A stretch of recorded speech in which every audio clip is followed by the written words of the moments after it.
चला मी आज बनवते पडवळची भाजी आणि मस्तपैकी भाकरी। पडवळची भाजी बनवली आहे सुकट टाकून, सुकट किंवा जवळा पण म्हणू शकता। टेस्टी अशी भाजी झालेली आहे आणि भाकरी सुद्धा मी बनवत आहे। नमस्कार, सर्वांचं स्वागत आहे आपल्या चॅनलच्या एका नवीन रेसिपीमध्ये। तर आज आपण बनवणार आहोत पडवळची भाजी, ती सुद्धा सुकट टाकलेली। तर भाजीसाठी मी काय काय घेतलेलं आहे ते तुम्हाला सगळ्यात पहिल्यांदा दाखवते। तर इथे मी घेतलेला आहे, एक कांदा कापून घेतलेला आहे, एक टोमॅटो कापलेला आहे, त्याच्यानंतर कढीपत्ता घेतलेला आहे, कोथिंबीर आहे, मिरची आहे आणि लसूण आहे। आणि सगळ्यात महत्त्वाचं म्हणजे पडवळ आहे, एकदम कवळ कवळ असं पडवळ घेतलेलं आहे आणि सुकट सुद्धा घेतलेली आहे। तर आता हा पडवळ सगळ्यात पहिल्यांदा आपण कटिंग करून घेऊया आणि त्याच्यानंतर आपल्याला रेसिपीला सुरुवात करूया। पडवळ कापताना आपल्याला एकदम असं पातळ कटिंग करून घ्यायचं आहे। बघा अशा पद्धतीने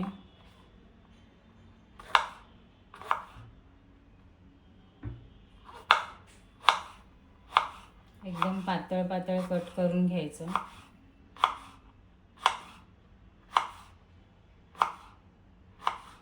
हे बघा अशा पद्धतीने आपल्याला पडवळ कटिंग करून घ्यायचं आहे।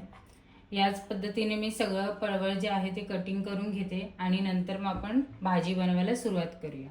कढई ठेवलेली आहे गॅसवरती गरम होण्यासाठी आणि कढई चांगली तापलेली आहे। तर आता आपण सगळ्यात पहिल्यांदा तेल टाकूया। थोडंसं तेल इथे मी टाकून घेते।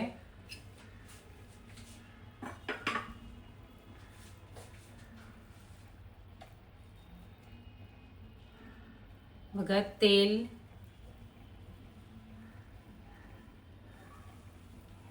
तापलं की त्याच्यानंतर आपल्याला टाकायचं आहे लसूण।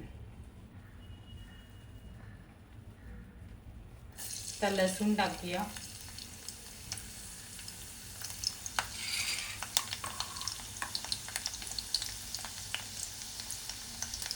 त्याचबरोबर टाकूया मिरची, 2 हिरव्या मिरच्या मी कापून घेतलेल्या। त्यानंतर टाकूया कढीपत्ता,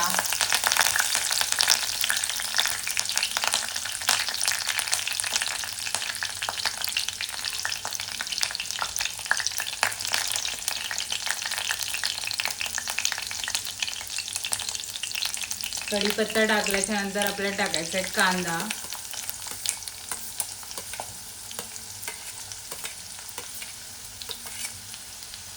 कांदा आपल्याला थोडा ब्राऊन कलर वरती परतून घ्यायचा आहे।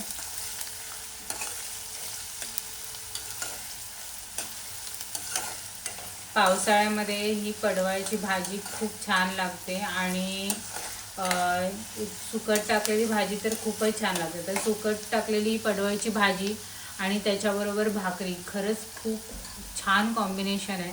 तर आज आपण सुकट टाकलेली भाजी सुद्धा बनवणार आहोत आणि भाकरी सुद्धा बनवणार आहोत। तर व्हिडिओ स्किप न करता पूर्ण बघत राहा। तर बघा आता कांदा थोडासा आपला मऊ झालेला आहे, अजून थोडासा आपल्याला परतला पाहिजे।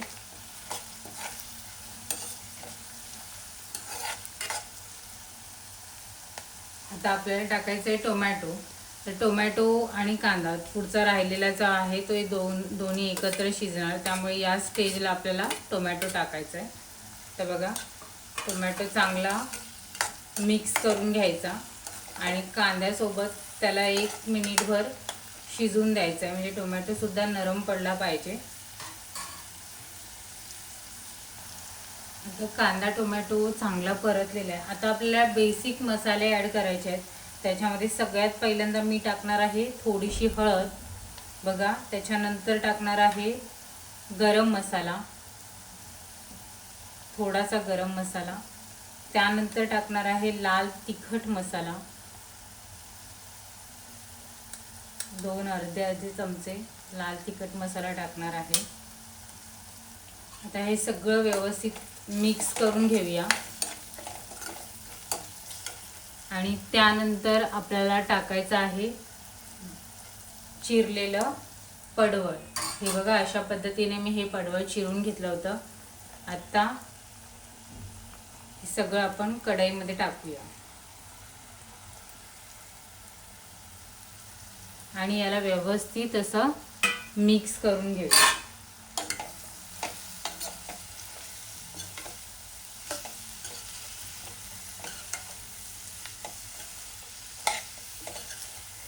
छान असं सगळं मसाले जे आहे ते पडवायला लागले पाहिजेत. ते थोडंसं नरमलं ना की आपोआप भाजीची क्वांटिटी आहे ना ती कमी होते. पण आता आपल्याला थोडं व्यवस्थित मिक्स करून घ्यायचं जेणेकरून मसाले सगळे व्यवस्थित लागले पाहिजेत.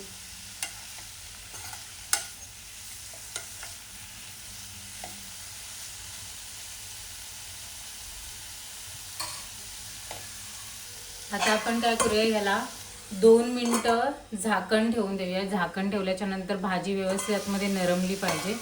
तर 2 मिनिटं झाकण ठेवून घेते. तोपर्यंत जी सुकट आपण घेतलेली आहे ना, तर ती सुकट आपल्याला स्वच्छ पाण्याने धुवून घ्यायची आहे आणि त्याच्यानंतर याच्यामध्ये ॲड करायची. चला आता 2 मिनिटं झाली आहेत आणि वाफ चांगली एक वाफ बसलेली आहे. थोडासा भाजीचा कलर चेंज झाला आहे. तर आता आपल्याला या टायमिंगला ॲड करायचे सुकट. तर सुकट मी व्यवस्थित अशी धुवून घेतलेली आहे, ती आपण डायरेक्ट त्याच्यामध्ये ॲड करूया.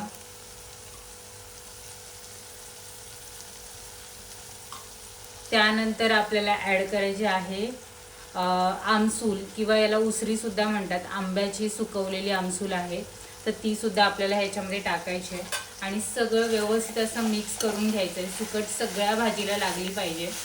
बघा भाजीचा कलर खूप चेंज झाला आहे आणि एकदम खूप छान दिसते भाजी. एकदम मिक्स केलेलं आहे. आता आपल्याला ना मीठसुद्धा टाकायचं आहे याच्यामध्ये, म्हणजे ना भाजी अजून चांगली, भाजीला व्यवस्थित मीठ पण लागेल आणि व्यवस्थित भाजी शिजेल. तर आता सगळ्यात पहिल्यांदा आपण मीठ टाकूया. बघा चवीनुसार मीठ टाकायचं आहे.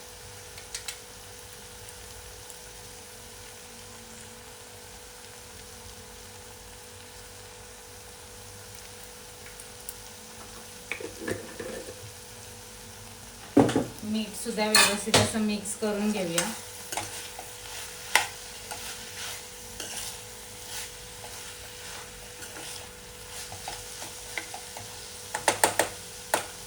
आणि आता आपण टाकूया कोथिंबीर.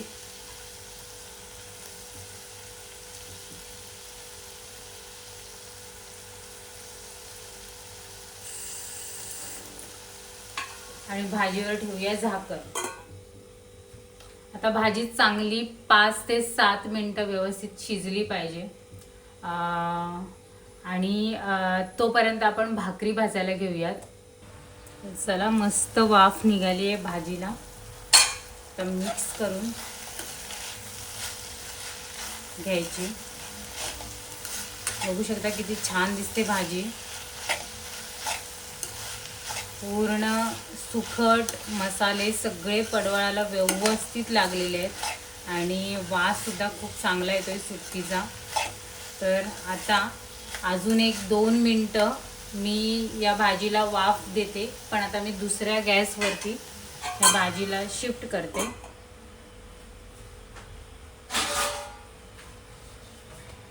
कारण आता आपण भाजणार आहोत भाकरी. तर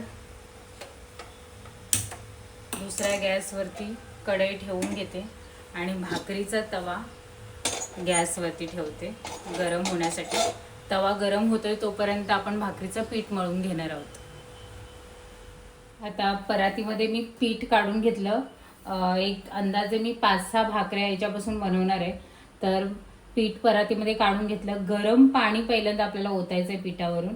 बघा अशा पद्धतीने मी 1 ग्लासभर गरम पाणी ओतून घेतलं आहे आणि 2 मिनटं आपल्याला थोडंसं जे गरम पाणी आहे ना ते थोडंसं थंड व्हायला पाहिजे, नाही तर पीठ मळताना हात थोडासा चटका लागतो.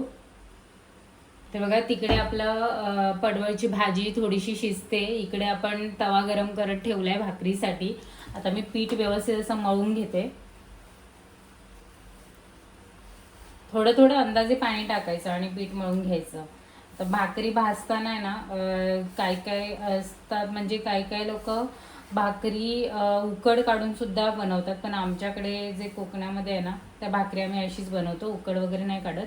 डायरेक्ट भाकरीचा पीठ जर असं जे चक्कीवाले असतात ना त्यांनी जर भरडा दळलेला असेल ना तर मग थोडा गरम पाणी घ्यावा लागतो. नाहीतर जर नवीन तांदूळ असतील ना त्याचं जर पीठ बनवलेलं असेल तर मग अगदी थंड पाण्याने सुद्धा चांगली भाकरी येते. पीठ फक्त थोडंसं चिकट झालं पाहिजे. तर सगळ्यात पहिल्यांदा बघा, आता गरम पाणी मी जे टाकलं होतं ना त्याने पहिल्यांदा पीठ असं एकत्र करून घेते. थोडंसं असं घट्ट घट्ट व्हायला लागलंय. त्याच्यानंतर आपल्याला थंड पाणी घ्यायचं आणि पीठ पूर्ण मळून घ्यायचं. तर आता थोडं थोडं करून मी थंड पाणी टाकते याच्यामध्ये आणि पीठ चांगलं मळून घेते.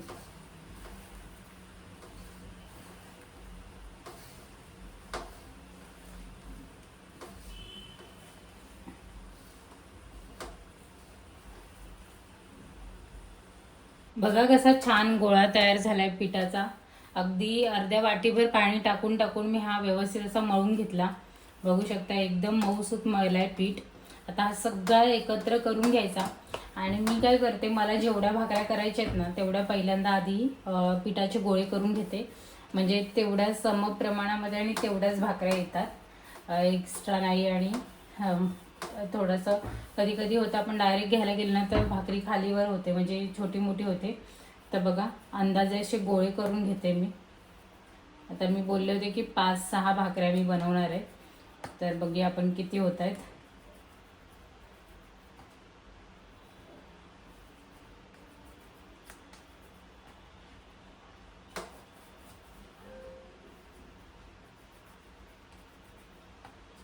बरोबर 6 भाकऱ्या झालेल्या आहेत आणि थोडासा पीठ उरतोय. तर आता मी थोडासा सगळ्या गोळ्यांमध्ये टाकून सगळे गोळे ना व्यवस्थित असे थोडेसे ओबडधोबड गोल करून घ्यायचे. म्हणजे भाकरी भाजताना घाई नाही होत. पटापट भाकरी तव्यावरती टाकली की इकडे दुसरी भाकरी जी आहे ती भाजून आपली तयार होते. आता हे सगळे गोळे मी एका डिशमध्ये काढून ठेवते आणि हा गोळा आपल्याला भाकरी भाजण्यासाठी ठेवून घेते.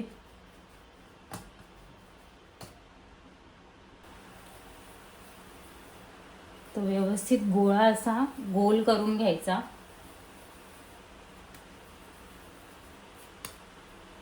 हे बघा साईडने मी पाणी सुद्धा लावते.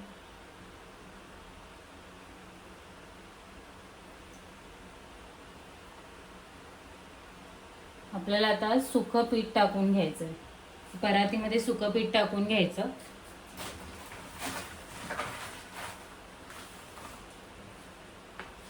अगदी थोडंसं असं पीठ टाकून घ्यायचं. त्याच्यानंतर भाकरी भाजायला सुरुवात करायची.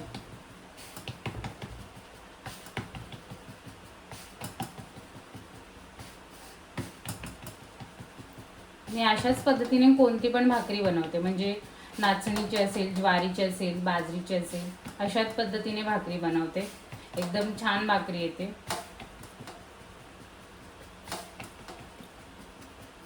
बघा पीठ एकदम जर व्यवस्थित मळलेलं गेलेलं असेल ना, म्हणजे पातळ नाही आणि घट्ट पण नाही, एकदम मीडियम मध्ये जर पीठ मळलेलं असेल ना तर भाकरी पटापट गोल होऊन जाते. आणि जर पीठ जर घट्ट झालं असेल ना तर भाकरी वळतच नाही. आणि पातळ झालेली असेल ना तर भाकरी चिकटून जाते. त्यामुळे पीठ व्यवस्थित मळणं खूप महत्त्वाचं आहे. त्यामुळे पीठ मळून झाल्याच्या नंतर आहे ना भाकऱ्या पटापट होतात. तर बघा पटकन भाकरी झाली आहे. एकदम अगदी 1 मिनिटातच भाकरी आपली तयार झालेली आहे. एवढ्या आकाराची भाकरी, पातळ एकदम भाकरी झाली आहे, कुठेही जाड वगैरे नाही, पूर्ण व्यवस्थित भाकरी तयार झाली आहे. आता आपण तव्यावरती भाकरी टाकूया. तर बघा तवा एकदम चांगला तापला आहे. आता आपण गॅस थोडीशी कमी करायची आणि भाकरी अशी टाकायची आणि वरून मग नंतर थंड पाणी हळूहळू लावायचं.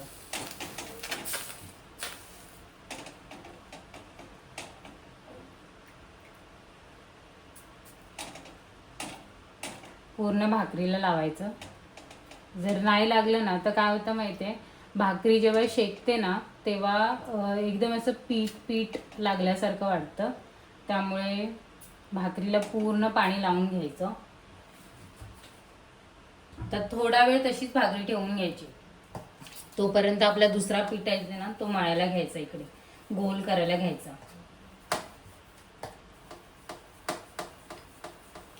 भाकरी कधी पलटवायची माहिती आहे का? जेव्हा आहे ना भाकरी आहे ना थोडीशी आहे ना कडा आहे ना सोडायला लागते आणि वरचा जो पाणी आपण लावलेला आहे ना तो पूर्ण सुकलेला असतो.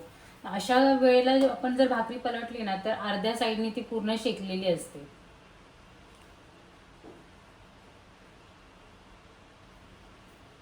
बघा आता भाकरी हे मी पलटवते. हे बघा व्यवस्थित एकदम भाकरी शेकली आहे, पूर्ण व्यवस्थित शेकली आहे. आता आपल्याला दुसरी भाकरी पटकन बनवायला घ्यायची आहे.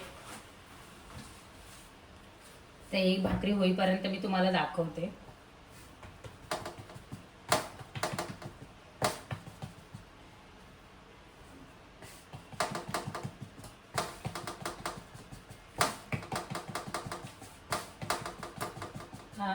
माझं असं असतं की दुसरी भाकरी शेकते ना तोपर्यंत आपली पहिली भाकरी शेकते ना तोपर्यंत आपली दुसरी भाकरी तयार झाली पाहिजे.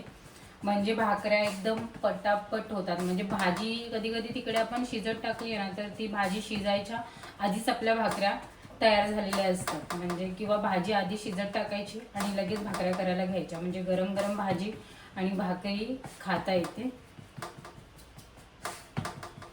तर बघा आता ती भाकरी तिकडे शेकते, तोपर्यंत माझी इकडची भाकरी तयार पण झाली आहे.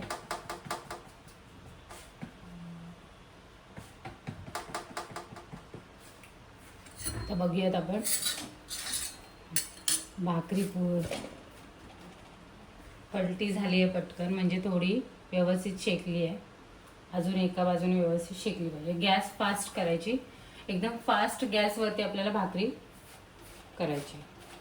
आणि भाकरी म्हणजे शेकवताना आहे ना जास्त वेळ ना उलटी पालटी नाही करायची. म्हणजे आता ही एकदा एक बाजूला शेकली आहे ना इकडे, तर परत त्या बाजूला नाही शेकवायची. आता इकडनं शेकवायची. आता बघा थोडीशी असं फुगायला लागली आहे. पण काय होतं, चुलीवरती जेव्हा आपण भाकरी बनवतो ना तेव्हा आग पूर्ण तव्याला लागत असते आणि गॅसवरती जेव्हा आपण भाकरी बनवतो ना तेव्हा फक्त मध्यभागीच गॅस लागते. त्यामुळे ना भाकरी फुगायला लागली ना की लगेच करपायला पण लागते. त्यामुळे जास्त फुगस्त वाट नाही बघायची. बघा थोडीशी आता करपली, पण एवढी भाकरी करपलेली ठीक आहे, कारण चारी बाजूने भाकरी शेकण्यासाठी एवढी तर करपावीच लागते. तर बघा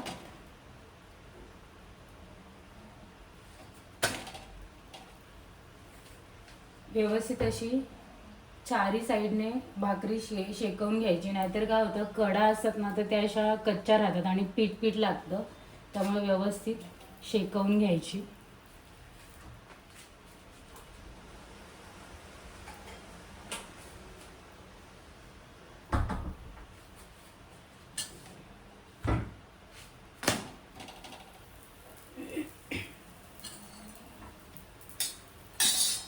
तर बघू शकता पूर्ण भाकरी शेकली आहे. आता मी ही भाकरी काढून घेते. गॅस कमी करून दुसरी भाकरी सुद्धा गॅस तव्यावर टाकून घेते आणि पाणी लावते.